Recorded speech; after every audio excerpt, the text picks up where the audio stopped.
So what you're seeing right there is either referred to as trap tox, or in the new sort of trendy online form, the Barbie Botox. The idea being that you get Botox not injected into your face, but into your shoulders to give you the appearance of a longer doll-like neck. Basically, you take the botulinum toxin or some other sort of neurotoxin, you inject it into the trapezius muscles or your traps with the intent of flattening the shoulders to give the appearance of a longer neck.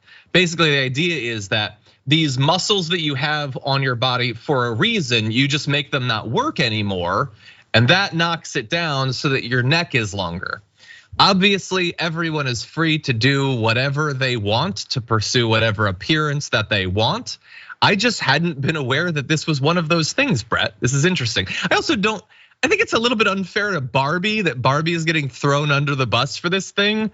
It's Botox for your shoulders and your neck or whatever. Like, why does Barbie have to be responsible for this? What do you think?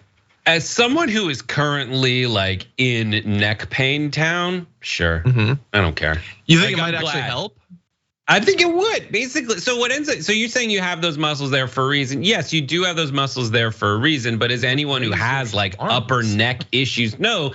People say I carry my tension here, there, somewhere else. A lot of people hold their tension up here. A lot of people are always tensing those muscles, and your shoulders are riding up. Like Mama always was like, not Mama, my ma was like, throw your shoulders back. That's how you have good posture.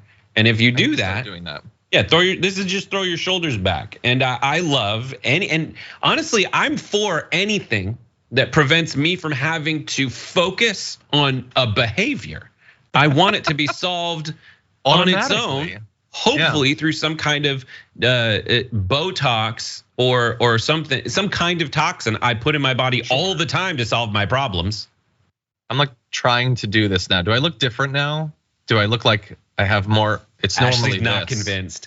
Ashley not convinced. Ashley's like. So anyway, so like I said, this is received sort of renewed life online because of the weird attachment to Barbie, but this is not a particularly new thing. People get Botox injected into a bunch of places. Some for cosmetic reasons, others for others. I saw in the chat, Brooke Marks said that she got it in her jaw and it really helped. Some people are talking about getting in their neck. Like, there's a variety of reasons that you might do this. And by the way, like dermatologists say the treatment is generally safe.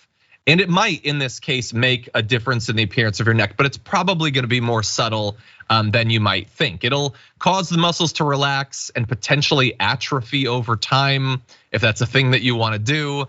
But it's probably not like the wonder solution that TikTok might make it seem. I have discovered by in-depth underground research that sometimes people on TikTok lie to make their videos more dramatic. I know it's crazy, but that's what my research has shown me. That is why the word Barbie's in there. If we can go to graphic 3 really quick, I would love the before and after to, instead of after, have her head like up. If the after could just have her head over backwards, looking straight at the camera with her face unable to move, like. She's definitely looking more up in the after picture. It's definitely one of these. They literally shifted her up. Her shoulders don't match, dude. The shoulder on the right is higher, and she like went out in the sun. Like that's what they did. Different. Yeah. In Asia, it would be flipped, and she'd be lilighter on the after because that's their definition of beauty. Like it is just leaning into people's definitions of beauty in the country. And people can pursue whatever they want. So if you see this going around, it is not particularly new. It's not particularly dangerous. You can do it if you want to. I don't even think it's that expensive. So I've seen crazier things on TikTok. And as of, from what I've seen, nobody at least has died from this one. So that's good. For more political news, breakdowns, interviews, stories of activism, and me trying my hardest to care about the occasional big celebrity news story, subscribe to our YouTube channel at youtube.com/thedamagereport. And you can ring the bell wherever it is, so you don't miss anything.